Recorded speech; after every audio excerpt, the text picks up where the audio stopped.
Ahora sí. Les decía que tenía que recoger esto que es muy importante.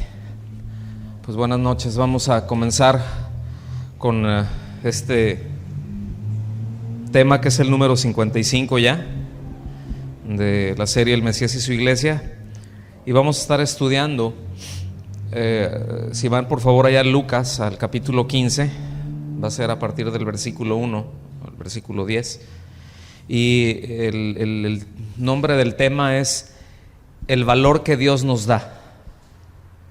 El valor que Dios nos da.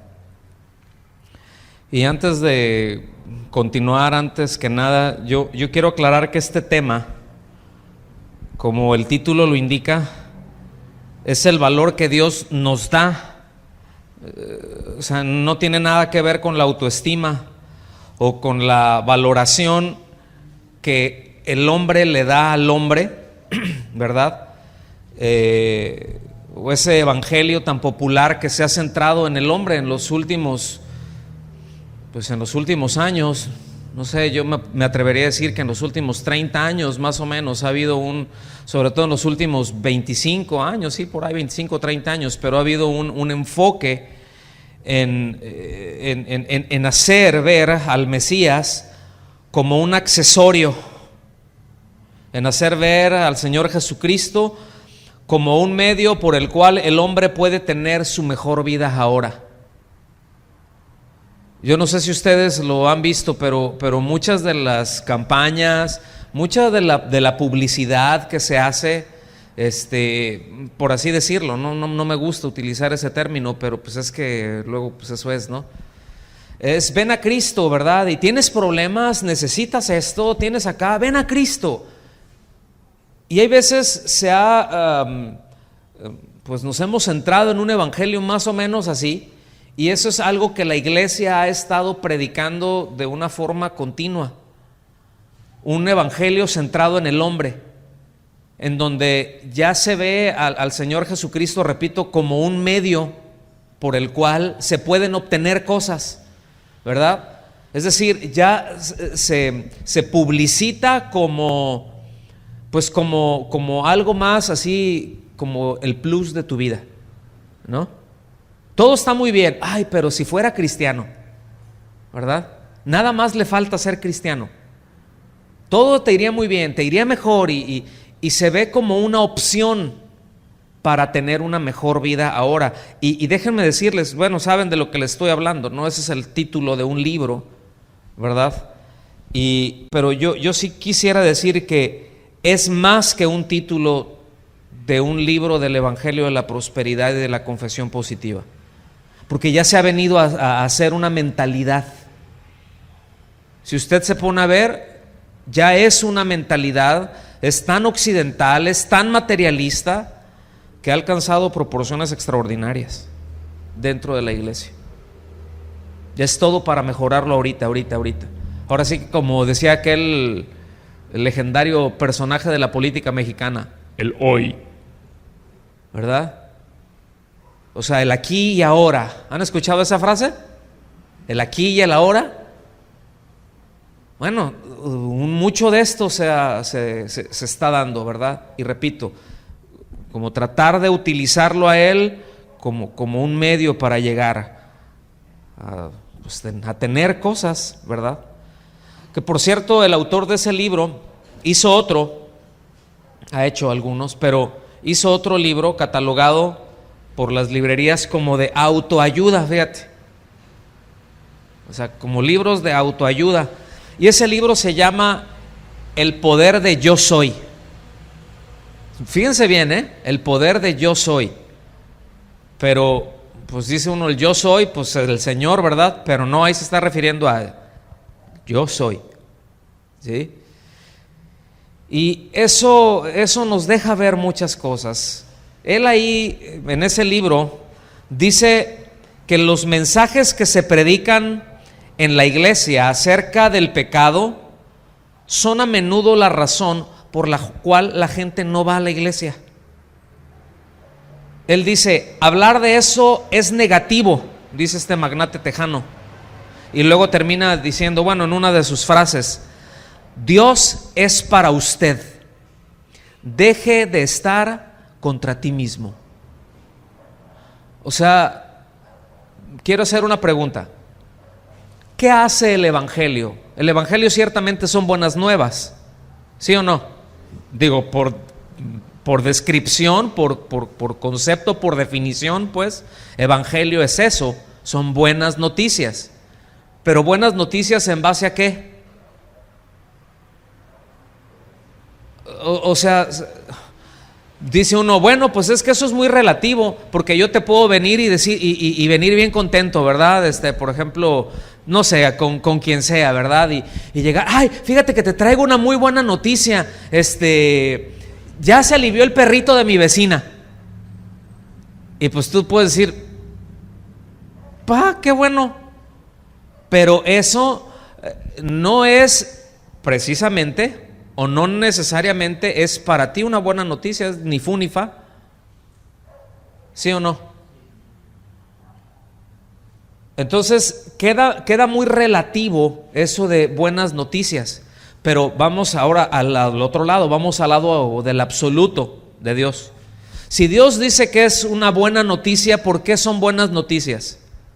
Porque el hombre ya está en condenación. Entonces las buenas noticias es, oye, estás en condenación y no tienes manera por ti mismo de hacer absolutamente nada para salir de esa condición. Entonces, ¿cuáles son las buenas noticias? Que ya hubo alguien que pagó por tu pecado. Son buenas noticias, ¿no? Para todos. Eso es para todos. Que unos la abracen, que unos crean y otros no. Bueno, eso ya va a definir el futuro de esa persona, si cree o no cree. Pero la buena noticia ahí está. Ya se anunció. No sé si me estoy dando a entender. ¿Sí? Ok. Previo a este pasaje que vamos a ver aquí que les mencioné, de Lucas capítulo 15, a partir del versículo 1, nos habla del costo de ser discípulos. Eso ya lo vimos en el tema número 17. Me adelanté un bastante, nomás como 35 temas, 40, ¿verdad? Por ahí. Pero ya lo vimos en el tema número 17 de esta serie. Se los digo porque pueden ir ahí y escucharla, ¿sí? Y ver lo que es el costo de ser discípulo. Pero cuando termina, dejen claro que para ser discípulos suyos, a diferencia de ser simples simpatizantes, él requiere una autonegación. Es decir, hay gente que le seguía, ¿cierto o no? Ustedes se acuerdan allá en el pasaje de Juan, ¿no? Él también les dice y les pone unas ciertas demandas que la gente ya no lo quiso seguir. Entonces él demanda una autonegación, él demanda una renuncia a las cosas de esta tierra que entren en conflicto con cualquier demanda de parte suya. Eso es lo que tenemos que entender. Es decir, podemos abrazar y decir, ay, qué buenas noticias el Evangelio, sí, pero podemos simpatizar y sí creerlo, pero quedarme ahí y no ser un discípulo. Y lo que el propósito del Señor tiene es hacernos discípulos, que seamos discípulos. Esto lo hemos visto varias veces. Cuando nosotros vemos ahí en el libro de los Hechos, por ejemplo, escrito también por Lucas, vemos que cuando la iglesia iba creciendo, no dice, y los miembros de las congregaciones aumentaban, dice, y el número de los discípulos crecía. Y cuando se identificaban entre ellos, no es, oye, ¿eres cristiano? ¿Eres brother? ¿Eres hermano? ¿Eres hermana? No. La pregunta era, ¿eres discípulo? Entonces, comento esto porque esto es muy importante para lo que vamos a ver hoy, ¿sí? Y él deja ver muy claramente que la única manera de ser influencia en esta tierra, y cuando me refiero a influencia es en un buen sentido, ¿sí? O sea, el Señor quiere que influyamos en esta tierra, pero no del hecho de decir, qué influyente eres y llegar a posiciones. Bueno, no es de todos. El Señor también puede levantar y de hecho lo hace, lo ha hecho. ¿Sí me explico? Pero no es de que todos, es que el Señor me llamó a ser cabeza y no cola, ¿verdad? Y entran rollos ahí luego muy raros, ¿no? Con todas esas cosas. Pero a eso no se está refiriendo cuando habla de ser sal, cuando habla de ser luz, ¿verdad? ¿Qué tal cuando ahí en el trabajo o en la escuela alguien cuenta un chiste de doble sentido o bien abierto, ¿verdad? Todo soez, ¿verdad? El chiste, y todos los demás, ay, jajaja, y entonces uno dice, no, pues me tengo que reír, pues para que no desentonar o no me río o no participo. A eso se refiere. Y no habla de que seamos unos amargados. ¿Sí me explico? No está hablando de eso, simplemente es en donde estamos. Oye, pues aunque en el mundo es así, esa no es mi convicción. Mis convicciones son estas. ¿Sí me explico? Y eso trae luz y eso trae sal, sabor incluso a la vida de otras personas. ¿Sí? Entonces, la única manera de marcar esa diferencia en las convicciones es precisamente una vida de autonegación, no de autoestima. En Lucas 14, 33 al 35, que es previo a llegar aquí, dice así: pues cualquiera de vosotros que no renuncie a todo lo que posee no puede ser mi discípulo. Escuche bien, aquí no está diciendo, hey, tráiganme todo su dinero, sus bienes aquí, entonces para que puedan ser mis discípulos. No se está refiriendo a eso. Pero van a haber cosas que dice uno, para seguir al Señor, ¿qué nos impide luego seguir al Señor?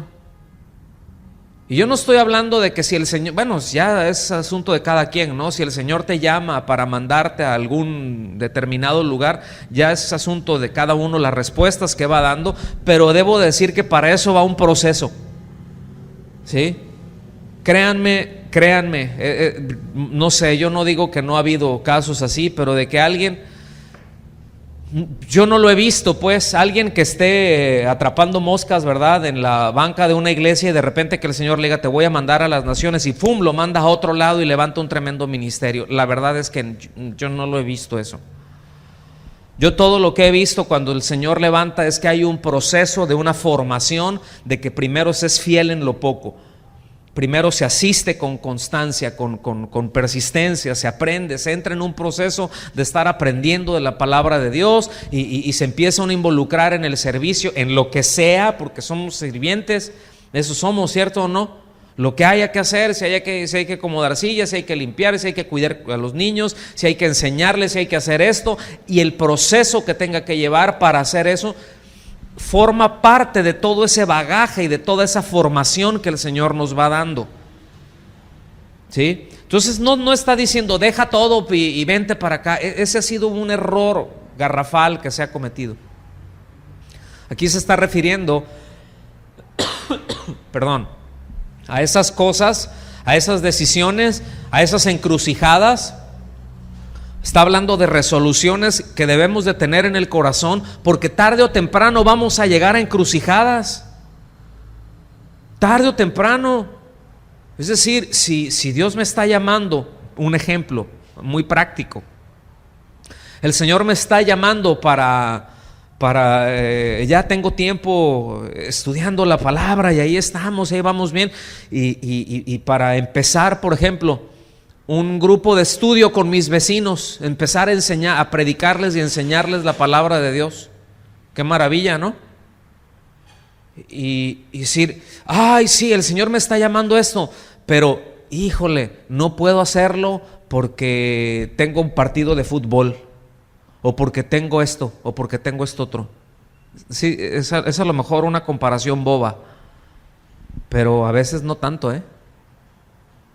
Y lo que te está diciendo es, si no eres capaz de renunciar a eso, no puedes ser mi discípulo, porque no vas a poder seguir la instrucción de decir, si el maestro te dice, ve y atiende a tus vecinos y compárteles y empieza un estudio bíblico con ellos, ¿sí?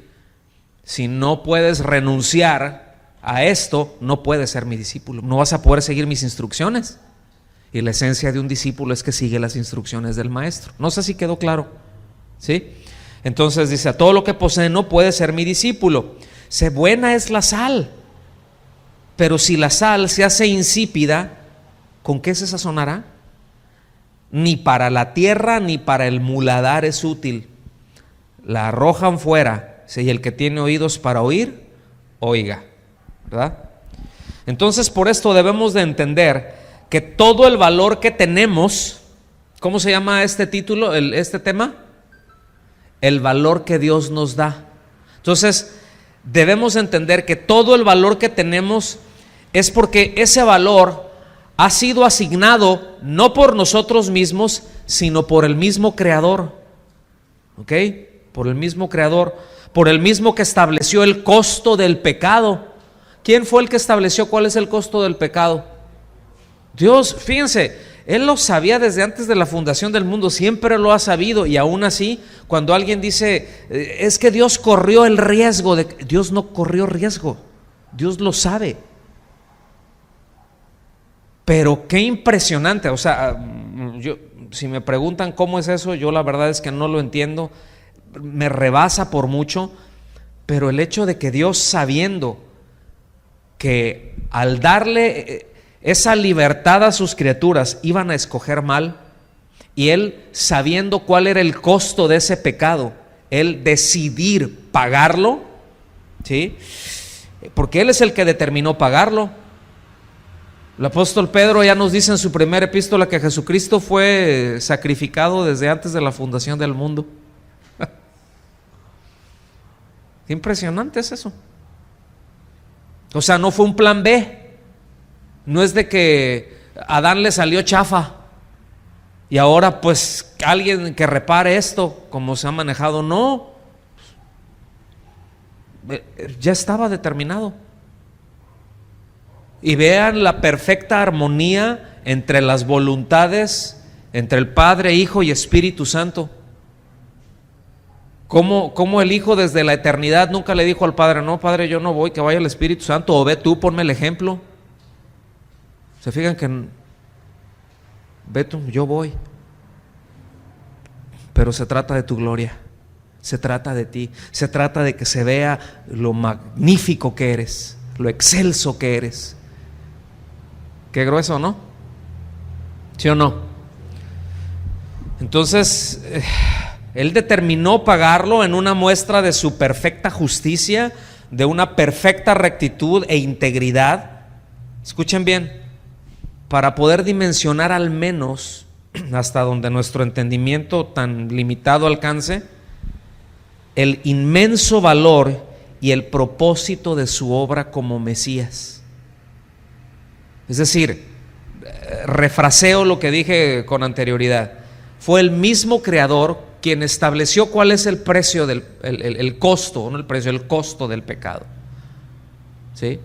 Él determinó pagarlo. ¿Sí? Y eso nos debe de dejar ver cuál es el propósito, dimensionar de alguna manera el propósito de la obra de Él como Mesías. Y esto nos lo dice muy claro en Lucas 19:10, porque el Hijo del Hombre vino a buscar y a salvar lo que se había perdido. ¿Quién se perdió?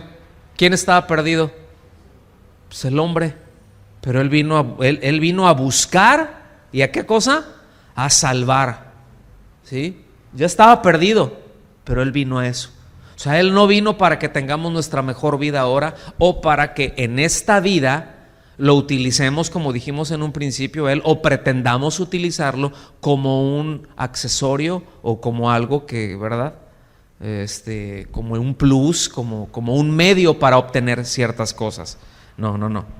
Así que esto define con claridad el propósito de la venida del Mesías. Ahora sí, vámonos al versículo número 1.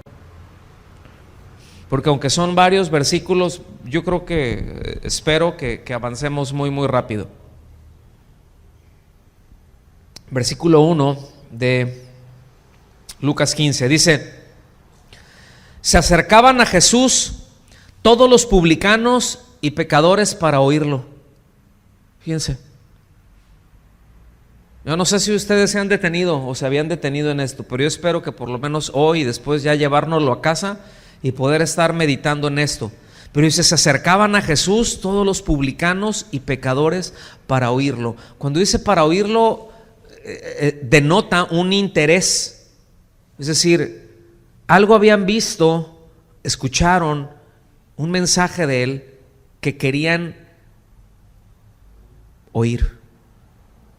Pero con un no, es decir, el verbo oír ahí no se refiere a esa idea que tenían los griegos, ¿sí? De que estaban muy interesados en oír nuevas doctrinas. Pues estos eran pecadores y publicanos. O sea, no estaban buscando la filosofía y todas esas ondas, no andaban tras eso. Esta gente que era despreciada por la sociedad, ¿sí? Escuchen bien, esta gente que no estaba oculta, que no se ocultaba entre los ritos de una serie de tradiciones religiosas, porque sí sabía que es muy fácil esconderse en la religión, ¿no? Es facilísimo esconderse en la religión. De hecho, se puede ser un practicante de los pecados más escandalosos y acallar la conciencia con la religión, cualquiera que ésta sea. Cualquiera que ésta sea. ¿Sí o no? Pues ahí están los carnavales. ¿Quiénes son los principales promotores de los carnavales? A ver, hablando en plata pura, y aquí no es tirándole a nadie, pero ¿quiénes promueven los carnavales? Normalmente en una ciudad y todo esto, cuando se da un carnaval, ¿quiénes son los que abanderan? Generalmente es la iglesia romana, ¿no? Es decir, hay toda una serie de celebraciones alrededor, que todo eso va al carnaval. ¿Y qué se hacen en los carnavales? Ayuno y oración, ¿verdad? Y meditación de la palabra. ¿Eso es lo que pasa? ¿Qué es lo que se da en los carnavales? Es un desenfreno, es un destrampe, ¿cierto o no? Es un degenere. Pero todos están escondidos en la religión. O sea, hago ese destrampe y todo, pero me siento bien. No tengo ningún problema con hacerlo porque me oculto en la religión. Como si eso me fuera. Fíjense en dónde están puesta la confianza. ¿Sí? No. Era obvio que esta gente, estos publicanos y pecadores, pues que su estilo de vida era desordenado. Y que ellos no encontraban ninguna esperanza en absolutamente nada. ¿Sí? O sea, ellos no tenían no eran, a lo mejor, bueno, obviamente siendo judíos, y a lo mejor practicaban ciertas cosas y ciertas tradiciones, ciertas costumbres propias del judaísmo, porque hay muchos judíos que no practican el judaísmo, pero tienen ciertas tradiciones, tienen su mezuzá ahí en la entrada de su casa, y hacen ciertas cosas y dicen ciertas cosas, y por ahí celebran el Shabbat y cosas así, pero no tienen una relación con Dios. O sea, viven como cualquier otro, ¿verdad?, que no conoce a Dios. No sé si me estoy dando a entender. Bueno, obviamente cuando se refiere a publicanos y pecadores, pues ellos tenían una vida de lo más licenciosa. O sea, se está refiriendo a eso, ¿verdad? Pero no tenían puesta su esperanza, no se autojustificaban. Ellos decían, pues sí estoy mal y es así, y punto, ¿verdad? Pero al no tener una esperanza en nada, y déjenme decir, el no tener una esperanza, esa es la razón precisamente por la que la gente hace cosas terribles, por la que la gente tiene estilos de vida totalmente alejados del Señor. Es porque no tiene esperanza, es porque no está esperando nada de nadie más que de sí mismos. Es por eso que ese trabajador que le estuvo dando duro durante la semana, ¿sí?, recibe su paga el viernes o el sábado, va y se la tira con cerveza y con mujeres, y el lunes ya anda pidiendo prestado porque el domingo está todo crudo o todavía anda todo zarazo, ¿verdad? Pero ya llega el lunes todo crudo a su trabajo pidiendo prestado, ya se lo acabó. Y ya no, o sea, en su casa ya no hay comida, sus hijos todos mal atendidos. No sé si me estoy dando a entender. Ustedes han visto eso. Esa es la razón por la que de repente un mesero puede, miren, hay meseros que levantan o bellboys que levantan, es impresionante, que ganan un dineral. Yo sé. Hay meseros que levantan 200, 300, hasta $400 a veces por día de propinas. No en todos los meseros, no, pues de algunos lugares, pero que levantan un dineral. Pero eso mismo se lo meten por la nariz comprando cocaína u otras cosas. Así como les entra, pum, al ratito traen y ya no traen nada. Porque al día siguiente, porque no tienen esperanza. No todos, hay honrosas excepciones. Sí estamos quedando claros con lo que vamos. Y esa es la razón por la que mucha gente que incluso está alrededor nuestro y que probablemente nosotros conozcamos, viven como viven, aunque tengan mucho dinero. Pero tú ves su vida, no tienen esperanza. No tienen esperanza en nada. Están viviendo el día a día, nada más. No esperan nada. ¿Sí? Entonces esta gente encontró algo en las palabras de este joven rabino que no les sabía para nada a la religión que ellos veían en los demás, que sí es cierto que los confrontaba con su manera de vivir, pero les producía esperanza, les sabía a vida. ¿Sí lo alcanzan a ver? Porque el Señor no se venía y no, miren, ahorita ya estamos en la gracia y ustedes sigan viviendo así. ¿Ustedes se dan cuenta que no? Ejemplos de ellos, por ejemplo, de publicanos, pues traía a uno con él. ¿Quién era? ¿Alguien se acuerda? Pues Mateo. Y tuvo ese encuentro que tuvo con él y así como que, órale, vamos a comer, quiero platicar más, a ver, ahora sí que, a ver, ¿cuál es este mensaje? Me interesa oírlo. Y juntó a los otros publicanos y se juntaron y comieron con él. Y el punto es que ese hombre terminó dejándolo todo y siguiéndolo. ¿Qué podríamos decir de Zaqueo, el saqueador? O sea, la misma presencia, la misma vida de Jesús les confrontaba su manera de vivir. O sea, no les daba la suave. ¿Sí lo alcanzan a ver? El mensaje del evangelio, el mismo evangelio, confronta durísimo al pecado. Pues, es el golpe contra el pecado. Es el remedio contra el efecto del pecado. ¿Sí lo alcanzan a ver? Luego entonces el evangelio siempre va a confrontar el pecado. Y son muy buenas noticias, ¿a poco no? Son muy buenas noticias. Todo el consejo de Dios, o sea, toda la palabra de Dios, pues son buenas nuevas. Y toda la palabra de Dios es contra el pecado, ¿sí o no? ¿Sí o no? Toda la palabra de Dios, todo el consejo de Dios es contrario al pecado. Entonces imagínense el magnate tejano, ¿verdad? Diciendo, no, que no se hable de eso, eso es negativo. Pues claro, pues no hablemos de la palabra de Dios, hablemos de cualquier otra cosa. ¿Sí lo alcanzan a ver o no? Entonces, ¿a dónde quiero reafirmar esto? El Señor valoró y el Señor nos valora. Y el Señor valora al hombre, porque de tal manera amó Dios al mundo. ¿Sí lo ven? O sea, porque Dios es amor. No se puede negar a sí mismo. Dios es amor. No solamente ama, es amor. ¿Sí? Entonces, una actitud muy distinta, por cierto, de quienes estaban saciados por la religión y la autojustificación vienen en el versículo 2. Acuérdense bien, publicanos, pecadores, querían oírlo, se acercaban a él. A lo mejor iba pasando y no, tráete, Jesús, vente, queremos comer contigo. Y pues, oye, sí, nada más que vengo con estos otros, ¿verdad? Y son bien dragones.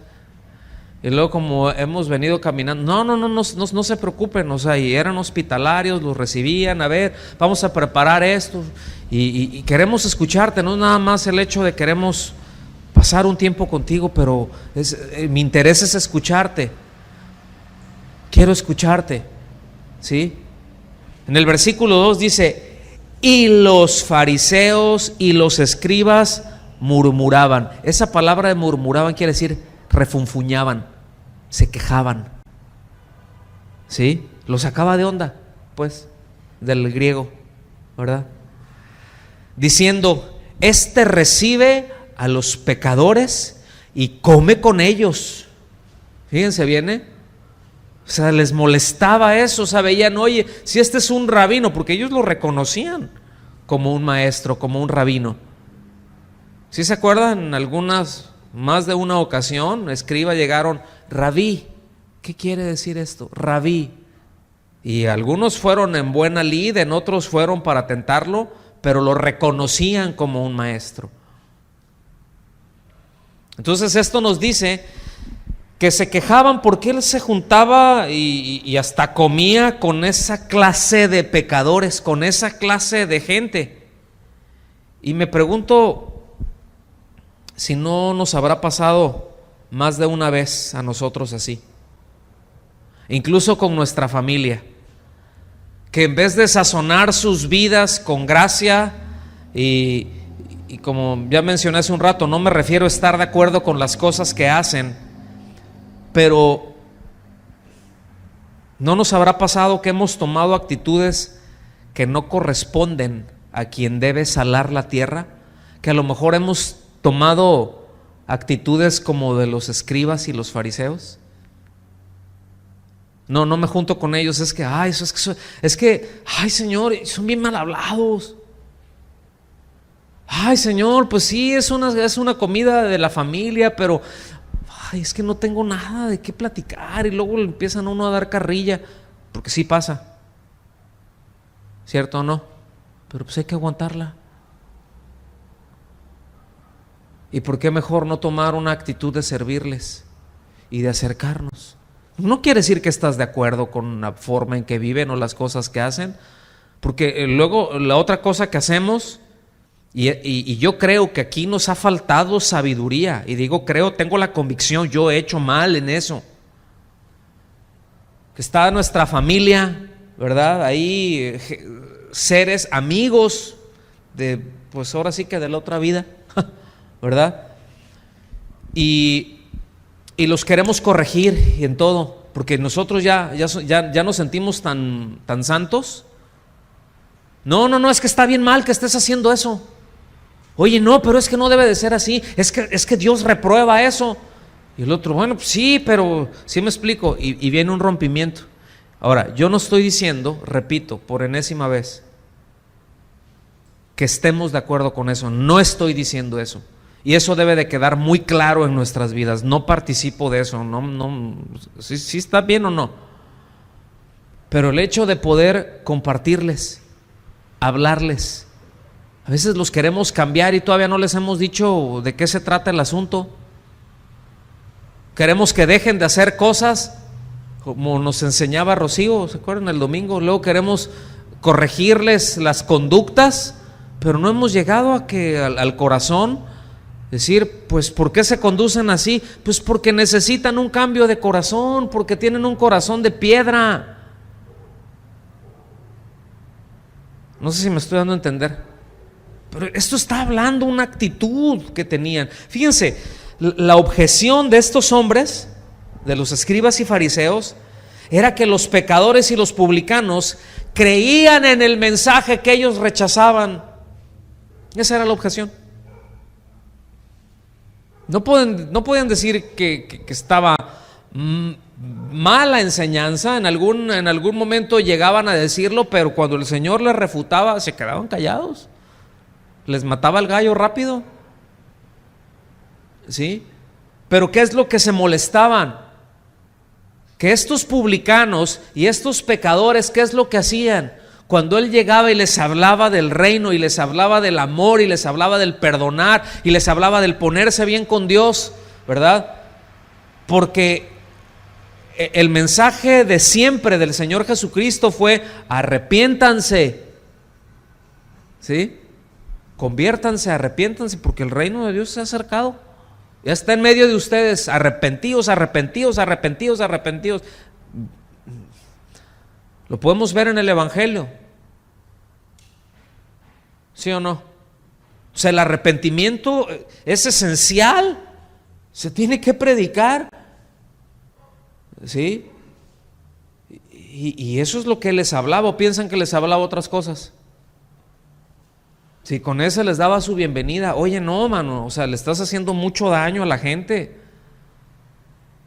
Pero es un trabajo. Bueno, sí, pero revisa tu corazón.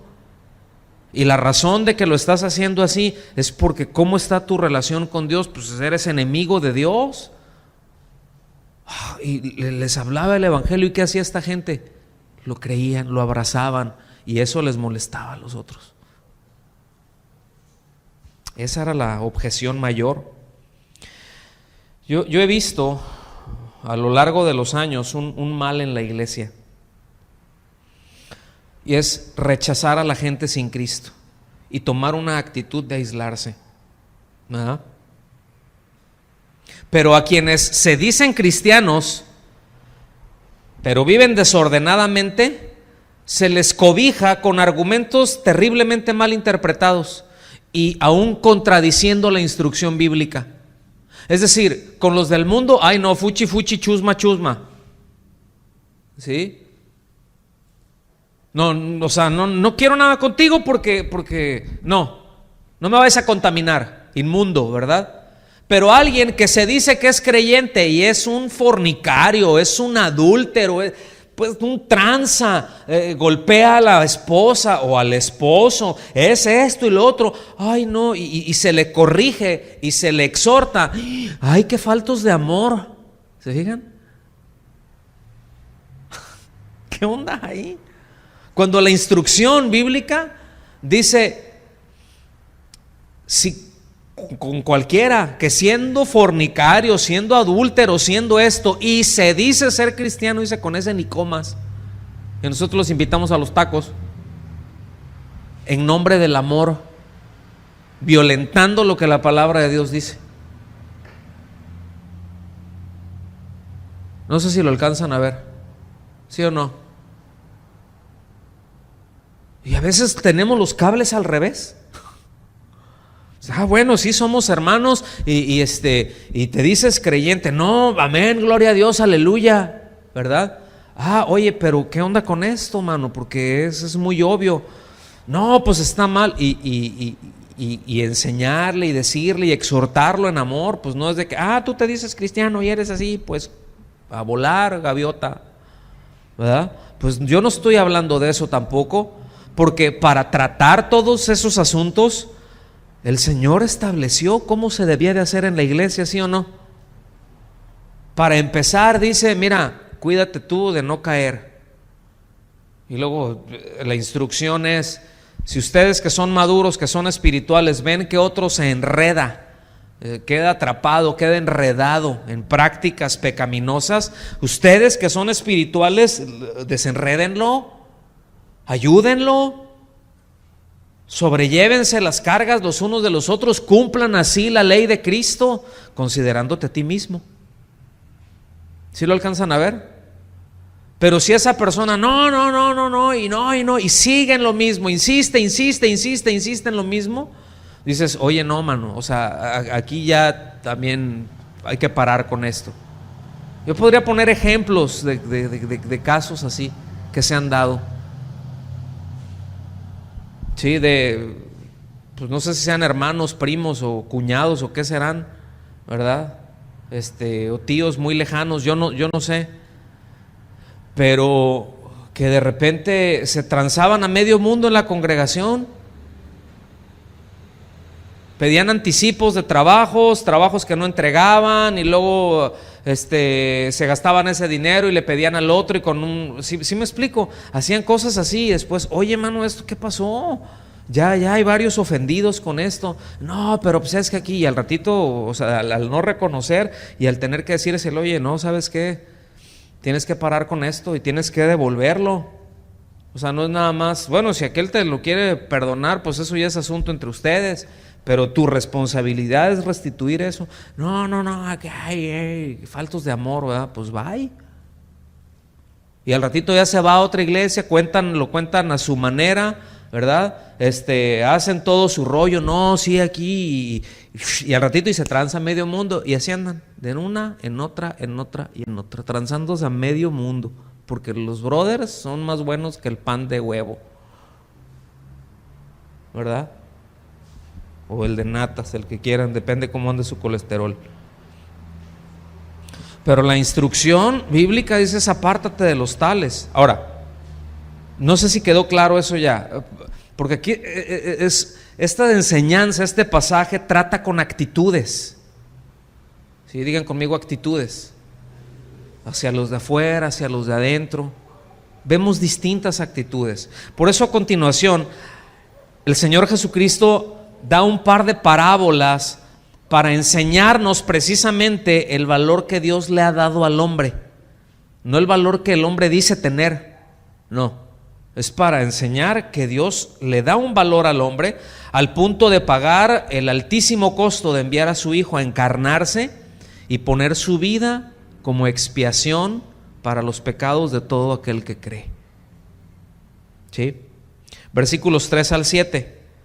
Entonces, vean bien el cuadro. Se acercaban los fariseos, publicanos, para oírlo, y él les compartía. Ellos creían, veían acá los fariseos, ¿verdad? Y los escribas refunfuñaban y le tiraban mal plan, ¿sí?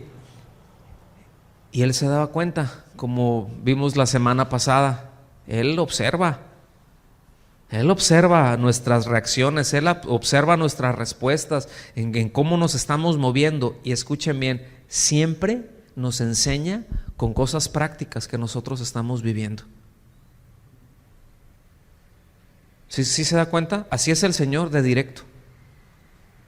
O sea, no es de que estoy viviendo tal circunstancia y luego, fíjense que unos marcianos, ¿verdad? No, o sea, es la vida práctica. Él veía, ¿se acuerdan lo que vimos la semana pasada? Que estaban en esa cena, ¿no? En esa comida ahí, y él empezaba a ver cómo algunos se sentaban acá buscando los mejores lugares, y él empezó a enseñar eso, pero también al anfitrión, y empieza a tratar con todas esas actitudes. Bueno, lo mismo aquí, él estaba observando todo esto, como nos observa en nuestro día a día. Por eso cuando Él habla a nuestro corazón, por eso nuestra importancia de ser sensibles a cuando Dios, lo que estamos viviendo, las cosas que Dios nos quiere hablar, ¿sí? Porque Él nos va enseñando conforme vamos viviendo. Él nos va enseñando el camino que debemos de andar cada uno, y con la misma palabra a cada uno le puede hablar cosas tan diferentes, y es maravilloso porque la palabra de Dios es viva y eficaz, ¿cierto? Entonces, dice en el versículo 3, entonces Él les refirió esta parábola diciendo, o sea, Él estaba viendo ahí, le dijo, ahí les va, pero para los dos, no nada más así que te digo a ti, Chana, para decirte a ti, Petra, no, o sea, tanto a unos como a otros. Él diciendo, versículo 4, ¿qué hombre de vosotros? Y así como que a ver, ¿qué quiere decir? ¿Qué hombre de vosotros, si tiene 100 ovejas y se le pierde una de ellas, no deja a las 99 en el desierto y va tras la que se perdió hasta encontrarla? Fíjense el ejemplo que les pone. ¿Han oído la canción, la de las 100 ovejas? Las 99 dejó en el aprisco. No sé de dónde lo sacaron. El aprisco es un corral. La Biblia no dice que los dejó en el corral, dice que los dejó en el desierto. Ahí está. Pero es esa idea luego que se tiene, no de aquí. No, los dejó en el desierto. Esas eran puras ovejas 4x4. Sí.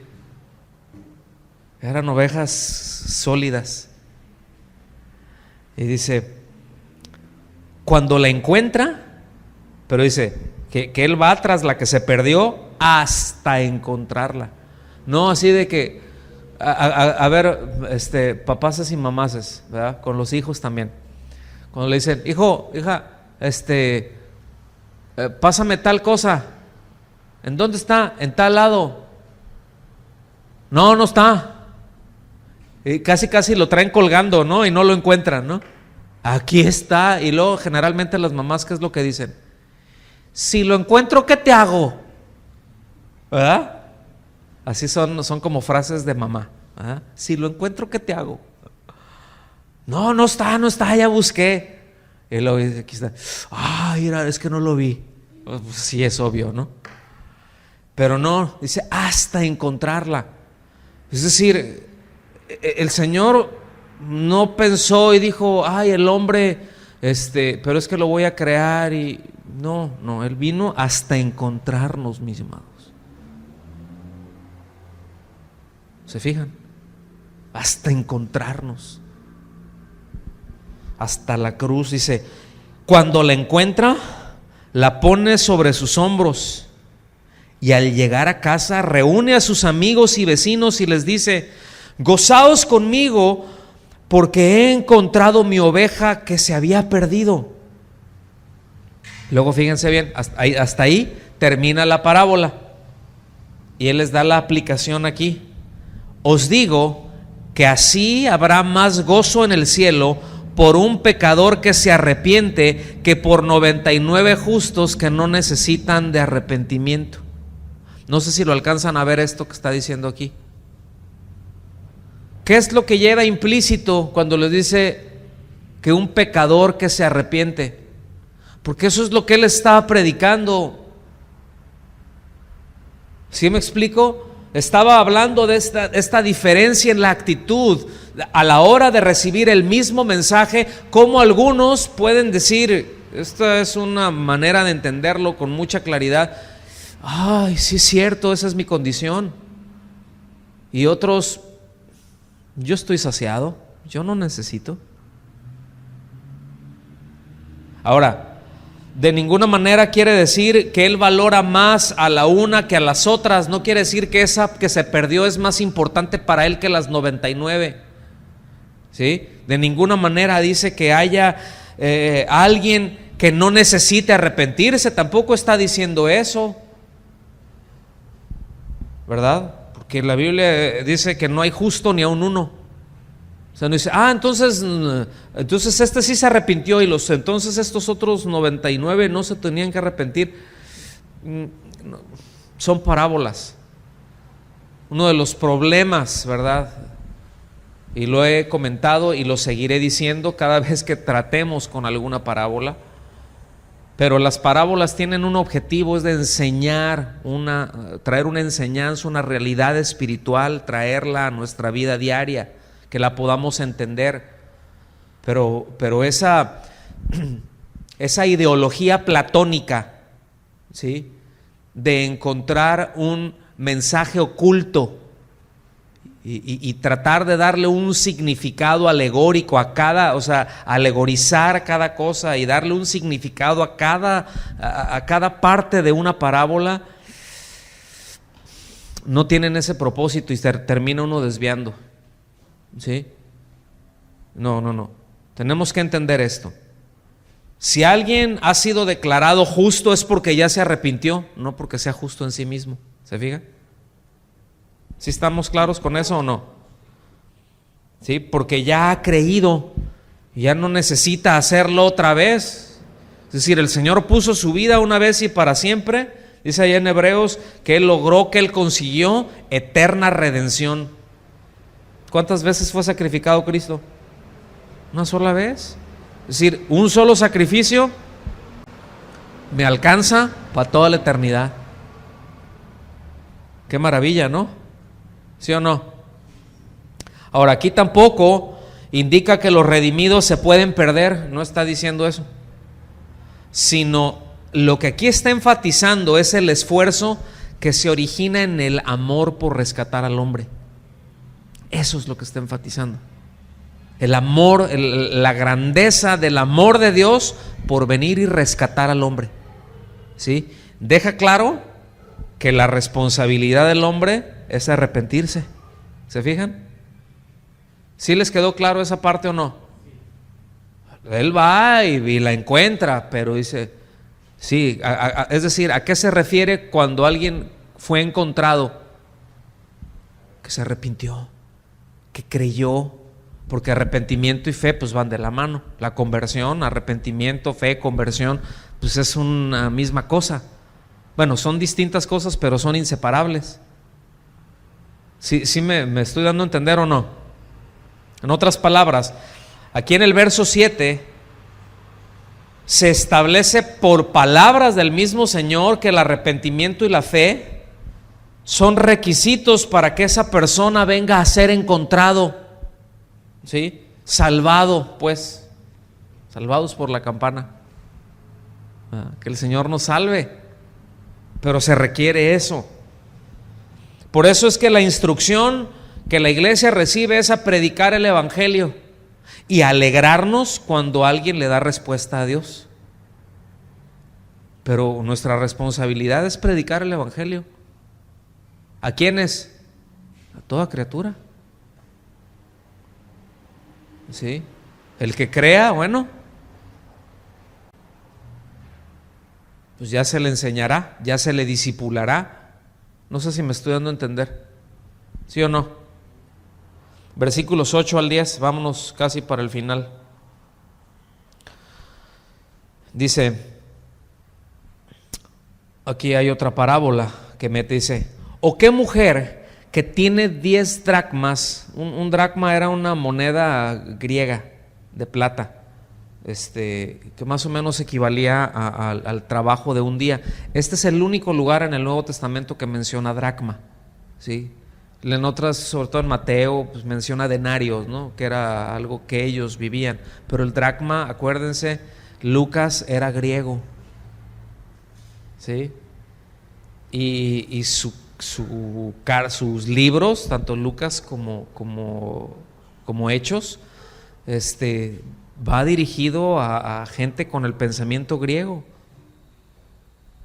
Entonces va a ir, es muy específico. Entonces él les dice un denario, pero a ver, es como si dijeran acá, oye, fíjate que había una persona allá y que tenía, no sé, ¿no? 10 libras esterlinas, y tú te quedas 10 libras esterlinas, pero ¿cuánto es eso, no?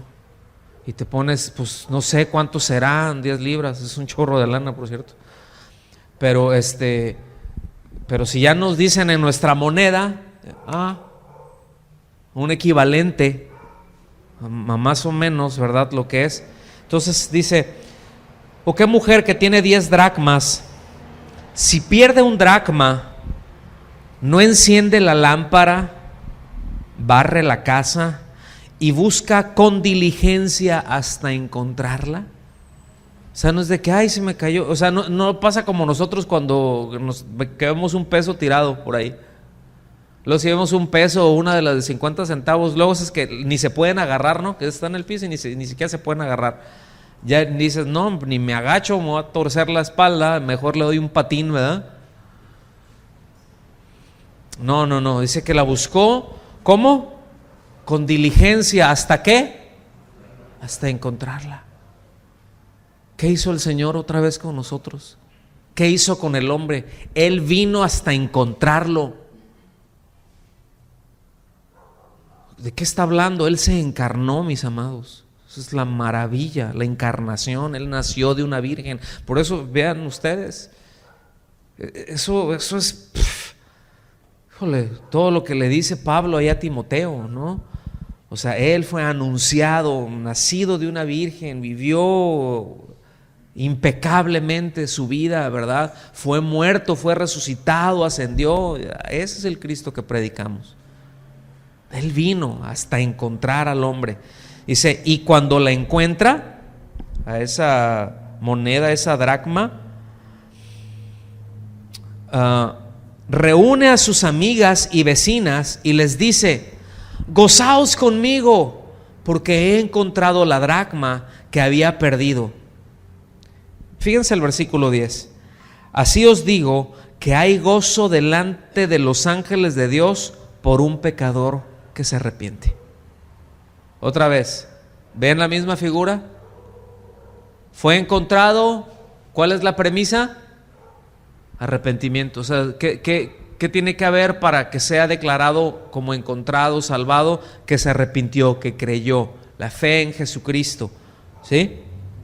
Entonces, repito, aquí no nos meteremos en darle ese significado alegórico a las expresiones que se emplean aquí, porque hay quienes han dicho, bueno, es que la mujer representa tal cosa, el número 10 representa tal cosa, la lámpara es tal cosa, la casa, el barrer, las amigas, las vecinas, ¿verdad? Y todas esas cosas, bueno, son circunstancias que están subordinadas nada más a una historia. Es decir, todo eso solamente son elementos de una parábola que él está contando, ¿verdad? Pero esta historia, el propósito es para enseñarnos otra vez una verdad: la preocupación de Cristo por los pecadores y el gozo que le produce salvarlos. ¿Nos queda claro eso? Hay un interés que surge del amor, pero hay una preocupación también, porque de tal manera amó. De tal manera, esa expresión, porque de tal manera, es para decir de una manera tan grande, tan inmesurable, tan insondable, ¿sí? Por otra parte, ¿sí vamos bien hasta aquí? Por otra parte, nos deja ver entonces que el asunto de la salvación de los hombres es algo que aún observan los ángeles con detenimiento y con admiración. Fíjense. Sin embargo, pónganme atención, ningún ángel podrá decir jamás que el Señor lo salvó, porque como dicen Hebreos, ¿verdad?, que Él no socorrió a los ángeles, sino a la descendencia de Abraham. ¿Quién es la descendencia de Abraham? Los que creen. ¿Sí? Pero, híjole, en verdad, este es un privilegio que nosotros debemos de valorar, mis amados. Qué maravilla, ¿no? Cuando podemos venir y adorar todos juntos. Qué bueno cuando lo hacemos a solas en casa o en donde andemos, pues, ¿no? Qué bueno que tengamos esos tiempos a solas, y necesitamos tenerlos. Pero esos tiempos cuando nos reunimos y que podemos levantar las manos, ¿verdad?, y darle las gracias por lo que Él hizo a favor de nosotros, como cantábamos hace rato, ¿verdad? Cuán grandes cosas ha hecho el Señor conmigo, me ha perdonado. ¿A cuánto los ha perdonado el Señor? Eso es algo que tenemos que tener presente. ¿De dónde nos sacó? ¿Cómo vino? Lo que Él hizo, lo que Él pagó para encontrarme, para sacarme de la condición perdida, eternamente perdida, donde estaba. Hay que valorar todo eso, mis amados. Tener presente esa obra expiatoria de Él, tener presente a qué vino Él. Él vino a buscar y a salvar lo que se había perdido, y yo estaba de los perdidos del más perdido, ¿sí? Así como usted comprenderá. Ahora, tampoco aquí ni indica ni asume que los ángeles tienen algo que ver con la salvación del hombre. ¿Sí me explico? Los ángeles no tienen absolutamente nada que ver con la salvación del hombre. Así que, eso de ángel de mi guarda, mi dulce compañía, y no me desampares ni de noche ni de día, y por esos rollos, ¿sí? El asunto es de que desgraciadamente ha entrado eso en un sector de la iglesia, invocación de ángeles. Empiezan a invocar ángeles. No, pues que tu ángel y el ángel otro, y andan ahí 2 que 3. No, que estoy recibiendo revelación de este ángel, y ella se llama Emma, dice. No voy a decir el nombre, pero es un evangelista, porque no predica el evangelio, ¿no? Canadiense, todo tatuado, está todo marciano, ¿verdad? Y pero así de que yo recibo revelación y los ángeles me dicen a mí, y yo, dices, ¿qué te pasa, mano? Así de grueso de haber estado cigarro, marihuana que se fuma. No sé, ya quedó dañado, ¿no? Pero, Dios de mi vida, se nos prohíbe a nosotros invocar ángeles. ¿Sabía eso, no? Porque en una de esas, ¿qué onda? Fíjense, es una tendencia muy del hombre. Al apóstol Juan no le pasó una vez, sino dos. Vio a un ángel y ¿qué hizo? Se le postró. Nomás que estos sí eran ángeles buenos, santos. No, que dijo, no inventes, mano, párate. No, pues imagínate. Pues somos consiervos. Somos consiervos. Servimos al mismo Dios. De hecho, yo vine a servirte a ti. ¿Sí? Pero escuchen bien, o sea, eso no quiere decir que, ay, es que quiero ver ángeles, es que quiero ver acá, y vamos, y en esto, y ángeles, y así como que luego muchas crónicas de Narnia, ¿no? Y ahora que se muevan por aquel lado, y ahora estos otros por acá, y ay, luego salen cada rollo. ¿Sí? Pero bueno, sí quedó claro, ¿no? Simplemente está diciendo, los ángeles también se alegran. O sea, observan con detenimiento. Imagínense lo que ellos, imagínense por un lado la admiración de los ángeles cuando ven el gozo del Padre, ¿sí? Cuando salva a uno. Híjole, dicen, qué impresionante debe de ser eso. Porque le dije, alégrense conmigo. No, claro que sí, o sea, debe ser un gozo indescriptible lo que se vive. Y por otro lado, imagínense el coraje de los demonios y de Satanás, que para ellos no hay perdón, que para ellos no hay redención. Como la Biblia nos habla acerca del hombre, dice, lo hiciste menor que los ángeles, pero lo coronaste de gloria. ¿A qué creen que se refiere? A la salvación, mis amados. Los ángeles son superiores en fuerza y en potencia que nosotros, ¿sí o no? Nosotros somos inferiores a ellos en ese sentido. Sin embargo, la salvación vino para nosotros, no para ellos. Imagínense eso. Ese es el dolor de hígado que traigo. No sé si tienen hígado o no, pero algo les duele de a feo.